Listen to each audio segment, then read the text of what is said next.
प्यारे दोस्तों, अगर आप सीटेट की तैयारी कर रहे हैं और उसमें सोशल साइंस के क्वेश्चन को आप देखना चाह रहे हैं, यानी कि आप सीटेट में एसएसटी की तैयारी कर रहे हैं या DSSS की तैयारी कर रहे हैं जिसमें सोशल साइंस के क्वेश्चन आते हैं, तो ये वीडियो आपके लिए बहुत ही महत्वपूर्ण है। क्योंकि इस वीडियो में हम एनसीईआरटी बेस के हिस्ट्री के क्वेश्चन लेकर आए हैं, जो आपके हर एनसीईआरटी बेस के जो क्वेश्चन जहाँ पर पूछे जाते हैं उस टाइप के क्वेश्चन हैं, जो एग्जाम की दृष्टिकोण से बहुत ही महत्वपूर्ण है।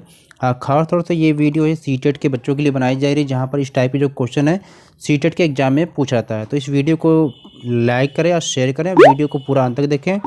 चैनल पर नए हैं तो चैनल को सब्सक्राइब जरूर करें। तो चलिए हम देखते हैं। पहला क्वेश्चन आपसे पूछा जा रहा है यहाँ पर कि गेहूँ और जौ फसलों के संदर्भ में निम्नलिखित कथनों पर विचार आपको करना है, आपको बताना है। पहला कथन है कि मनुष्यों द्वारा सर्वप्रथम इन्हीं फसलों को उपजाने की शुरुआत की गई थी। सेकेंड है कि इन फसलों के उपजाने का जो क्षेत्र हिमालय और विंध्य की पहाड़ियाँ थीं। तो उपयुक्त कथनों में से आपके कौन से जो कथन सही है ये आपको बताना है। तो यहाँ पर जो है कथन दे रहा है कि केवल एक सही है और केवल दो सही है, या सी ऑप्शन दे रहा है कि एक और दो दोनों सही है, और डी दे रहा है कि न तो एक और न तो दो। तो चलिए देखते हैं इस क्वेश्चन का राइट आंसर क्या होने वाला है। तो क्वेश्चन का जो राइट आंसर होने वाला है यहाँ पर प्यारे दोस्तों ऑप्शन ए, यानी कि ऑप्शन ए केवल सही है कि मनुष्यों द्वारा सर्वप्रथम इन्हीं फसलों को उपजाने की शुरुआत की गई थी। तो क्यों की गई थी, तो यहाँ पर चलिए हम देखते हैं। क्योंकि सर्वप्रथम मनुष्य ने गेहूं और जौ उपजाना आरंभ किया था, जो लगभग 8000 वर्ष पूर्व किया था, और इन्हीं फसलों को उपजाने का जो कार्य है सुलेमान और किरधर पहाड़ी क्षेत्रों में हुआ, न कि विंध्य क्षेत्रों में। तो अतः इस तरफ से देखा जाए तो कथन नंबर जो 2 है ये गलत है। और गेहूं और जौ उपजाने की जो प्राचीनतम जो साक्ष्य में मिलते हैं, जो मेहरगढ़ यानी कि जो बलूचिस्तान में है वहाँ से प्राप्त होते हैं। और नवीनतम अगर तथ्यों के आधार पर अगर देखा जाए तो चावल जो उपजाने की जो प्राचीनतम जो साक्ष्य थे ये संत कबीरनगर के लहुरा देव से पाए गए हैं। और ये लगभग जो साक्ष्य हैं ये 9000 से 8000 वर्ष पूर्व के हैं। तो इस तरफ से सामान्यतः जो कृषि का जो विकास गारो तथा मध्य भारत के विंध्य पहाड़ी क्षेत्र में हुआ था। चलते हैं सेकेंड क्वेश्चन की तरफ। सेकेंड क्वेश्चन यहाँ पर दे रहा है, सेकेंड क्वेश्चन आप दे रहा है कि भारतीय उपमहाद्वीप के संदर्भ में निम्नलिखित कथनों पर विचार कीजिए। तो ऑप्शन ए दे रखा कि कथन ए दे रखा कि आरंभिक नगरों का विकास सिंधु व इसकी सहायक नदियों के किनारे हुआ है। गंगा व इसकी सहायक नदियों के किनारे नगरों का विकास लगभग 5000 वर्ष पूर्व हुआ है। उपयुक्त कथनों में से कौन से कथन आपके सही हैं आपको बताना है। एक है, दो है, या दोनों है, या दोनों में से कोई नहीं। तो इस क्वेश्चन का आंसर देखते हैं तो केवल ऑप्शन ए सही होता है, यानी कि आरंभिक नगरों का विकास है सिंधु व इसकी सहायक नदियों के बीच हुआ है। और क्योंकि कथन एक सही है इस हिसाब से, क्योंकि लगभग 4700 वर्ष पूर्व सिंधु व इसकी सहायक नदियों के किनारे आरंभिक नगरों का विकास हुआ था, और इन्हीं नगरों में विकसित सभ्यता सिंधु सभ्यता के नाम से जानी गई। और गंगा व इसकी सहायक नदियों के किनारे जो नगरों का विकास लगभग 2500 वर्ष पूर्व यानी कि सिंधु नदी के किनारे सभ्यताओं पहले विकसित हुई थी। अतः कथन 2 क्या है, गलत है। चलते हैं थर्ड क्वेश्चन की तरफ। थर्ड क्वेश्चन है यहाँ पर प्यारे दोस्तों, थर्ड क्वेश्चन कह रहा है कि गंगा नदी के दक्षिण में इसकी सहायक नदी सोन के आसपास का क्षेत्र जो प्राचीन काल में किस नाम से जाना जाता है। तो ऑप्शन ए दे रखा कि अवंती, तो ऑप्शन बी दे रखा वज्जी, सी दे रखा कि काशी, और डी दे रखा कि मगध। तो चलते देखते हैं क्वेश्चन का राइट आंसर क्या होने वाला है। तो इस क्वेश्चन का जो राइट आंसर होने वाला है ऑप्शन डी, यानी कि मगध। तो सोन नदी के जो आसपास का जो क्षेत्र है ये प्राचीन काल में मगध कहलाता था, और मगध प्राचीन काल का पहला जो बड़ा राज्य था, और इसके जो शासक बहुत शक्तिशाली थे, और उन्होंने एक विशाल राज्य की स्थापना की थी। तो चलते हैं अगले क्वेश्चन की तरफ। अगला क्वेश्चन है, क्वेश्चन नंबर 4 है कि भारत देश के नाम के संदर्भ में निम्नलिखित कथनों में से कौन से कथन सही है ये आपको बताना है।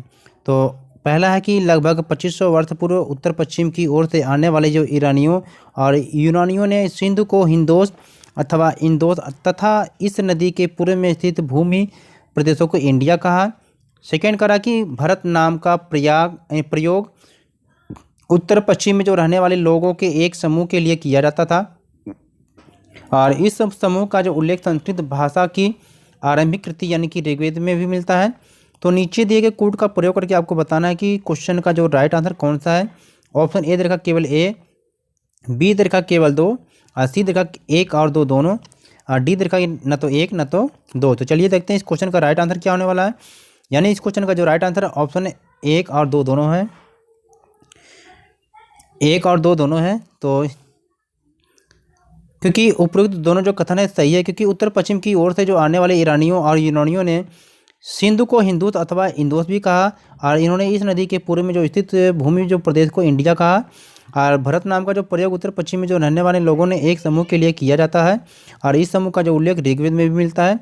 तो ऋग्वेद के संस्कृत की जो आरंभिक कृति है जो लगभग 3500 वर्ष पुरानी है, अब बाद में इसी भरत समूह के नाम का जो प्रयोग देश के लिए होने लगा। चलिए अगले क्वेश्चन की तरफ। क्वेश्चन नंबर 5 पे दोस्तों की पांडुलिपियों के संदर्भ में निम्नलिखित में से कौन सा कथन सही है, सही नहीं है। तो यहाँ पर आपको ध्यान देना कि आपसे पूछा कि सही नहीं है। तो पहला है ऑप्शन कि अतीत में हाथ से लिखी गई पुस्तकें पांडुलिपि कहलाती है।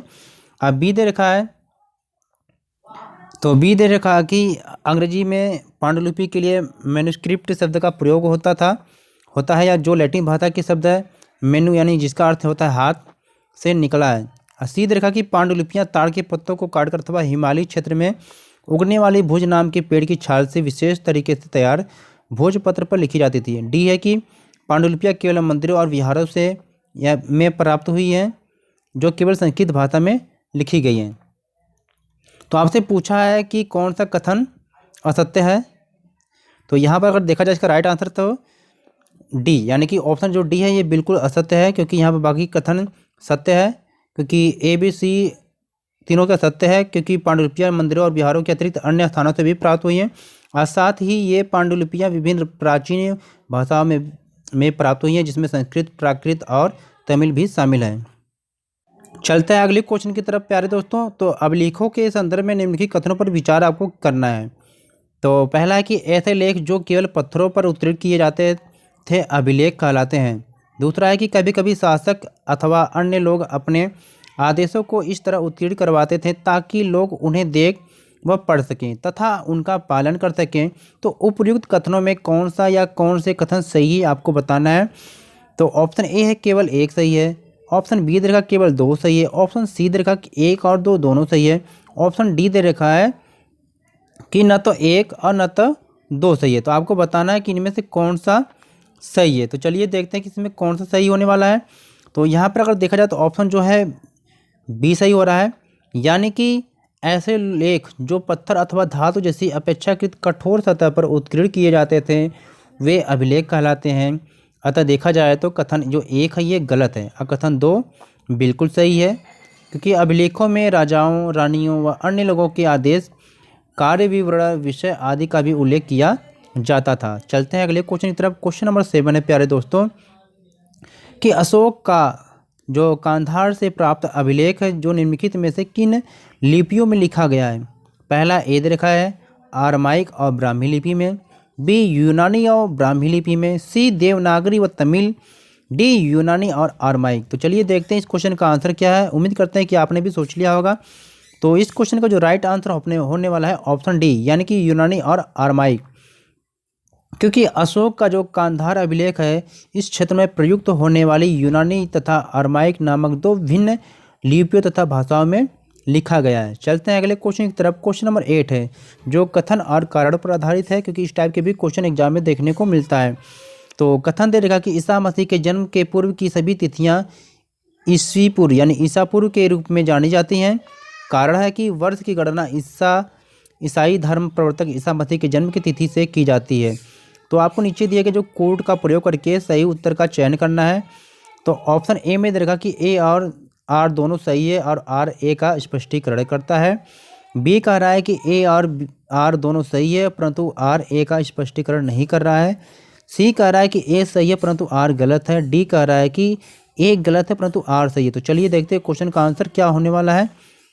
तो जो क्वेश्चन का जो आंसर होने वाला है तो दोस्तों इस क्वेश्चन का जो राइट आंसर होने वाला है ऑप्शन ए, क्योंकि जो कथन और कारण दोनों सही था और जो कारण है ये कथन की व्याख्या भी करता है। तो इस हिसाब से अगर देखा जाए तो ऑप्शन ए सही हो जाएगा, क्योंकि विकल्प ए सही इसलिए है क्योंकि ईसा मसीह के जन्म की जो तिथि से वर्ष की गणना की शुरुआत हुई है और ईसा पूर्व को अंग्रेजी में बिफोर क्राइस्ट यानी बीसी कहते हैं और हिंदी में वर्तमान तिथि का जो प्रयोग है ईस्वी के रूप में किया जाता है, जिसे अंग्रेजी में एडी यानी कि एनो डोमिनी कहा जाता है। और बीसीई का अर्थ होता है बिफोर कॉमन एरा तथा सीई का अर्थ कॉमन एरा होता है। बीपी का प्रयोग बिफोर प्रेजेंट के लिए किया जाता है। तो प्यारे दोस्तों ये छोटी सी वीडियो थी, तो प्लीज़ वीडियो को लाइक शेयर करें और आप ये बताएं कि वीडियो आपको कैसी लगी। और चैनल पर नए हैं तो चैनल को सब्सक्राइब करके, क्योंकि इस टाइप के जो क्वेश्चन आपको देखने को एग्जाम में मिलेगा। अब बहुत सारे ऐसे क्वेश्चन हम लेकर आएंगे आपके लिए, तो चैनल को सब्सक्राइब जरूर करें। ओके, टेक केयर बच्चों।